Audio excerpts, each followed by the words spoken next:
Um retorno cercado de emoção, cobrança e expectativas, mas que acabou se transformando em frustração e polêmica. Neymar jogando na Vila Belmiro protagonizou uma das cenas mais comentadas do futebol mundial nesta semana. No apagar das luzes, o Santos buscava desesperadamente o empate contra o Internacional. Um chute de Neymar parece ter cruzado a linha do gol. Ele mesmo comemorou. Quebrou a bandeirinha, apontou para a torcida. Mas o VAR confirmou. A bola não entrou por completo. Com o gol anulado, o clima azedou. A torcida, já impaciente com os resultados do Santos, passou a cobrar o camisa 10. E foi aí que veio o estopim. Neymar não deixou barato. Se virou, respondeu aos gritos das arquibancadas com gestos e palavras, até ser contido por um colega. A cena ganhou o mundo. A imprensa americana, europeia e sul-americana reagiu com espanto e crítica, destacando o desequilíbrio emocional do jogador e a enorme pressão que o envolve nesse retorno ao futebol brasileiro. Mas, afinal, o que aconteceu ali? E o que disseram os veículos internacionais sobre essa explosão de Neymar? Vamos conferir. Well, it looks like everybody's apologizing today, Herc, because Neymar also had an apology on his fan interaction. He said in the heat of emotion, it's difficult to control feelings when you are unfairly offended, and I will never argue with the fan when he picks me up on the field. There, he has the right to say whether I play badly or not, and he has every right to bark. What he can't do, though, is offend me the way he offended me. Unfortunately, at the time, I only listened to him talk. The game was paused. Talking about I'm a mercenary with my father, talking about my family, friends. Sorry, but it's difficult to control, even knowing I got it. All right, so some very unpleasant scenes there. It's not going too well for our boy Neymar down at Santos. The homecoming was supposed to be perfect, but the stint's just not going to plan. I mean, Santos is a team that just got relegated, so there are going to be problems there anyways. You bring in, it's a homecoming for Neymar, and he's coming off an injury. You don't know what type of player you're going to get. You're hoping some of the magic is still there. It doesn't go his way. Then he gets injured again, and there's frustration. Frustration because of the current situation of Santos. I repeat, mid-season, but if you go off to where they are right now, you can say, whoa, they're in jeopardy of probably getting relegated. There's a serious chance this could happen. It's mid-season, still lots to play for, but they've not seen what they want out of Neymar. And Neymar is frustrated. This is supposed to be the homecoming for him. This is supposed to be the moment where he rekindles that light. He finds himself. He finds that magic. He makes the Brazilian national team under Carlo Ancelotti. First it was Dorival Jr. Now it's Carlos Ancelotti. You make it to the World Cup. You be the player that everybody wants you to be at the World Cup. And he sees that dream kind of slipping away. The frustrations boil over. It's a situation where he scores a goal. He thinks he scores a goal. It gets taken from him. They lose the game. And yes, he's absolutely right. The fan has every right to bark, to yell, to scream when he buys a ticket. Does not give you the right to insult, to offend, to threaten. That's not what it's about. To make it personal, basically. But Neymar has been in this situation before. Yeah. He just came from PSG. He was at PSG, the ultras at PSG in that league, constantly threatening. He should be smarter than this. He should know that you got to walk away. Nothing good comes of me in this moment.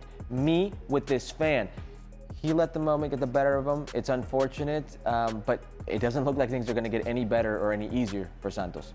I suppose quick final one as well on Neymar. Just the fact that we're talking again with an eye into a year or less than a year now of the World Cup. If things at Santos continue going how they're going for him, hoping he stays fit, is he still a guaranteed player on that Brazil team? No. He's not a guarantee anything, unfortunately, right now with the Brazilian national team. But the idea of Neymar with the Brazilian national team is enough to keep people latching on. The player pool for the Brazilian national team, especially in that final third when it comes to central creativity, is enough for people, including Carlo Ancelotti, to latch on, where if he finds a good run of form, he's there. But do you keep a player like that just because of what they can inspire, that big name, who he is? He definitely gets emotional. We've talked about whether he's a good leader or not, and a lot of his fellow teammates have said that they do. Vouch for him. Yeah. Yes. You keep a player like that around because he's a good leader, because you think he could help you, and because he's earned that credit. He's the leading goal scorer in the history of the Brazilian national team. Romario, Ronaldinho, Ronaldo Nazario, Pelé.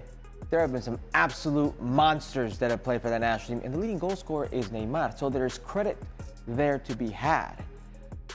But the goodwill with Neymar is running out. I'm a big proponent, big fan of Neymar, and I think he could help the Brazilian national team if he is healthy at the World Cup because of what the Brazilian national team is today. Yeah. And he was supposed to be the heir apparent to Cristiano and to Messi. 1, 2, however you want to put them. 3 was Neymar. That was the heir apparent. He lost that. They're hoping, Brazil's hoping, that he could find some of that to help them in the World Cup.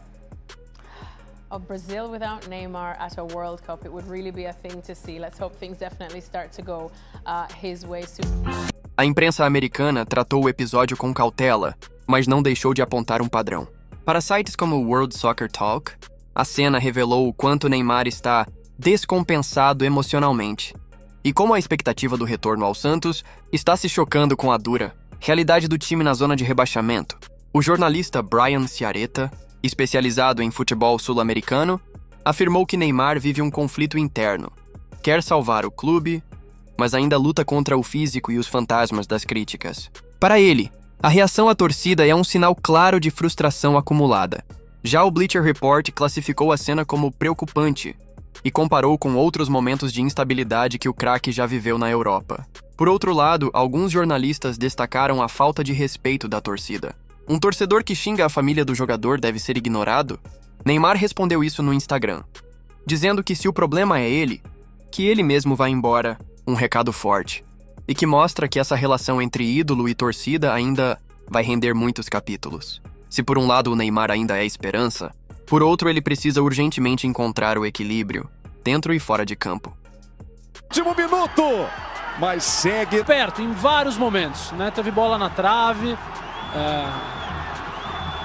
e aí não precisa, né? Já não é a primeira vez, é um histórico que vem de muito tempo.